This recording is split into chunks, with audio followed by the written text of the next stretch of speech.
नमस्कार. Momentary input signal सोबत double acting cylinder मार्फत न्यूमॅटिक कंट्रोल सर्किट तयार करणे या सत्रात तुमचे स्वागत आहे. सत्राच्या अखेरीस तुम्ही डबल ॲक्टिंग सिलेंडरचे तसेच 5 पोर्ट 2 पोझिशन वॉल्वचे कार्यतत्व माहिती करून घेऊ शकाल आणि ट्रेनर बोर्डवर सर्किट असेंबल करू शकाल. तसेच सर्किटचे कामही तपासू शकाल.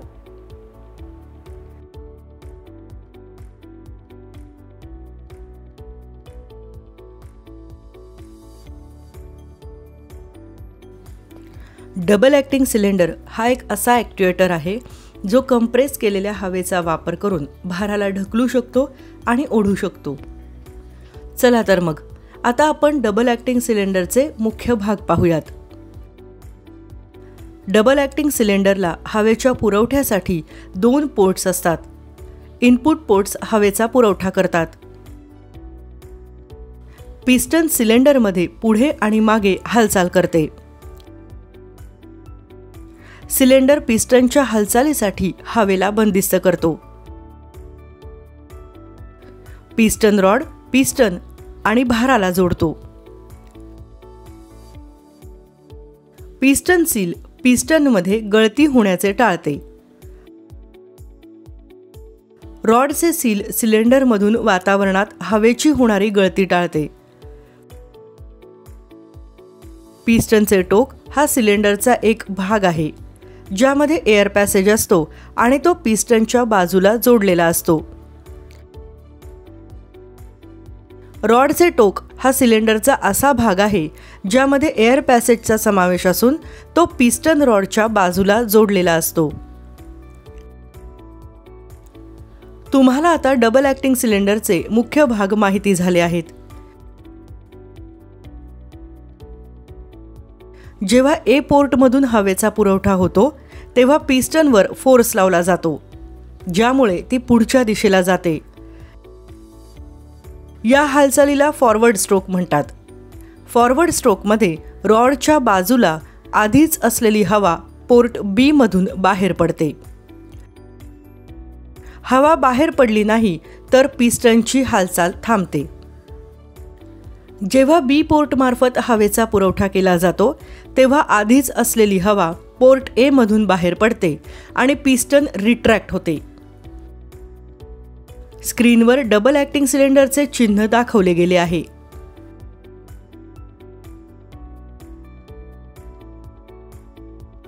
सिंगल ॲक्टिंग सिलेंडरचे नियंत्रण करण्यासाठी किंवा दुसऱ्या शब्दांमध्ये सांगायचे झाल्यास सिंगल ॲक्टिंग सिलेंडरद्वारे भार ढकलला जाण्यासाठी आणि ओढला जाण्यासाठी तुम्हाला नेहमी 3 पोर्ट 2 पोझिशन दिशा नियंत्रण वॉल्वची मुख्य नियंत्रण घटकाच्या स्वरूपात गरज भासते.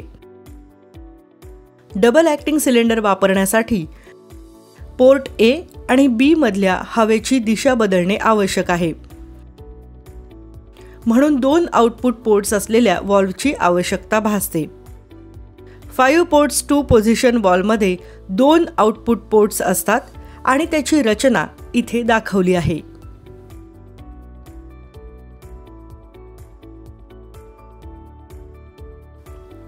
चला आता आपण 3 पोर्ट्स 2 पोझिशन वॉल्वचे मुख्य भाग पाहूया. यामध्ये valve body, spool, input port, output port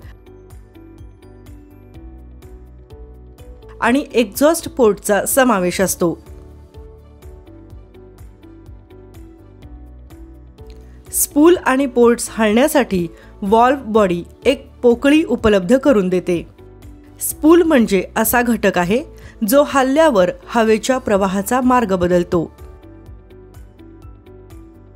input पोर्टमधून हवा वॉल्वमध्ये प्रवेश करते. ते पी ने दर्शवले जाते. आउटपुट पोर्ट म्हणजे जिथून हवा वॉल्वच्या बाहेर येते. आउटपुट पोर्ट्स ए आणि बी ने दर्शवली जातात. एक्झॉस्ट पोर्ट म्हणजे जिथून हवा बाहेर पडते. एक्झॉस्ट पोर्ट्स आर आणि एस ने दर्शविले जाते. एरो पोझिशन किंवा बाणाची स्थिती वॉल्वमधल्या हवेच्या प्रवाहाच्या मार्गाच्या दिशेच्या स्थितीला दर्शवते. एका पोझिशनमध्ये पोर्ट P B सोबत जोडलेले असते आणि पोर्ट A R मार्फत एक्झॉस्ट होते, पण एक्झॉस्ट पोर्ट S बंद असते. दुसऱ्या स्थितीमध्ये पोर्ट P A सोबत जोडलेले असते आणि पोर्ट B S मार्फत एक्झॉस्ट होते, पण एक्झॉस्ट पोर्ट R बंद असते. 5 पोर्ट 2 पोझिशन वॉल्वच्या चिन्हावर नजर टाका.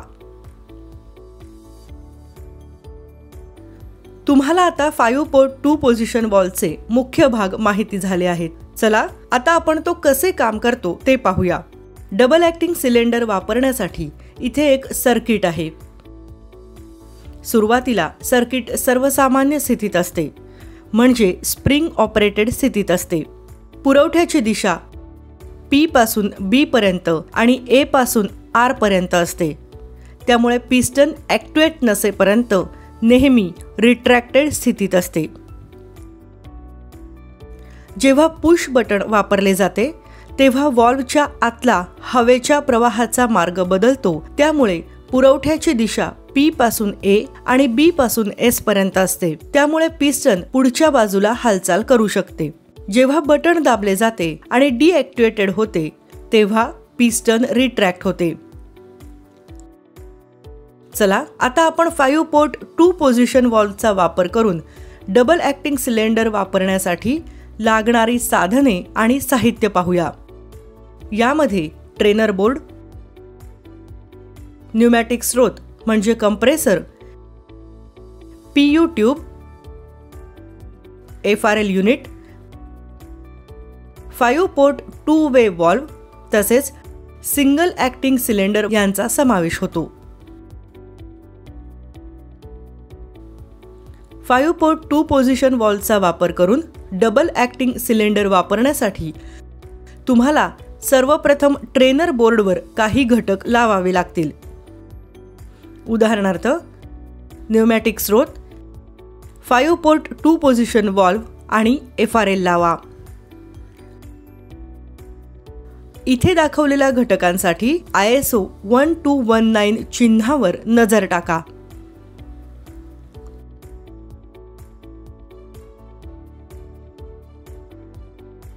इथे 5 पोर्ट 2 पोझिशन वॉल्वचा वापर करून सिंगल ॲक्टिंग सिलेंडर वापरण्यासाठी एक सर्किट डायग्रॅम दिला आहे.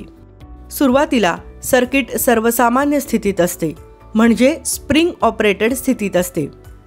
पुरवठ्याची दिशा P पासून B पर्यंत आणि A पासून R पर्यंत असते, त्यामुळे पिस्टन ॲक्ट्युएट नसेपर्यंत नेहमी रिट्रॅक्टेड स्थितीत असते.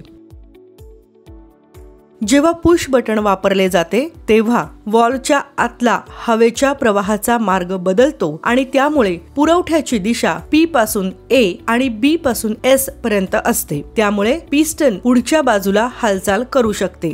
जेव्हा बटन दाबले जाते आणि डिॲक्टिवेटेड होते तेव्हा पिस्टन रिट्रॅक्ट होते.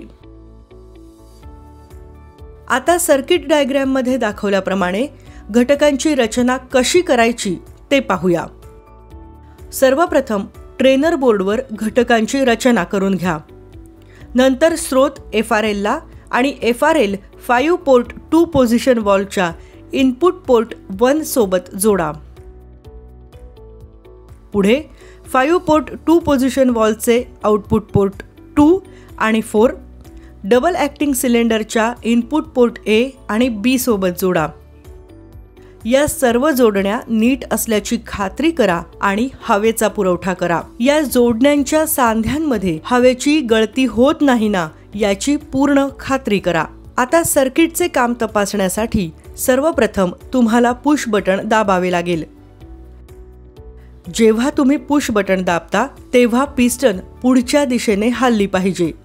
पुढे पुश बटन सोडा. जेव्हा तुम्ही पुश बटन सोडता तेव्हा पिस्टन रिट्रॅक्ट होते.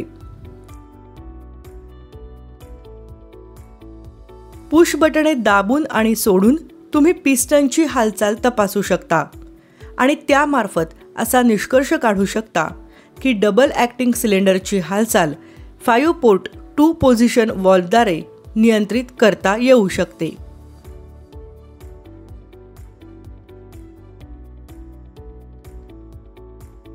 आपण आता मोमेंटरी इनपुट सिग्नल सोबत डबल ॲक्टिंग सिलेंडर मार्फत न्यूमॅटिक कंट्रोल सर्किट तयार करणे या सत्राच्या अखेरच्या टप्प्यामध्ये पोहोचलो आहोत. तुम्हाला आता डबल ॲक्टिंग सिलेंडरचे तसेच 5 पोर्ट 2 पोझिशन वॉल्वचे कार्यतत्व माहिती आहे आणि ट्रेनर बोर्डवर तुम्ही सर्किट असेंबल करू शकाल, तसेच सर्किटचे कामही तपासू शकाल.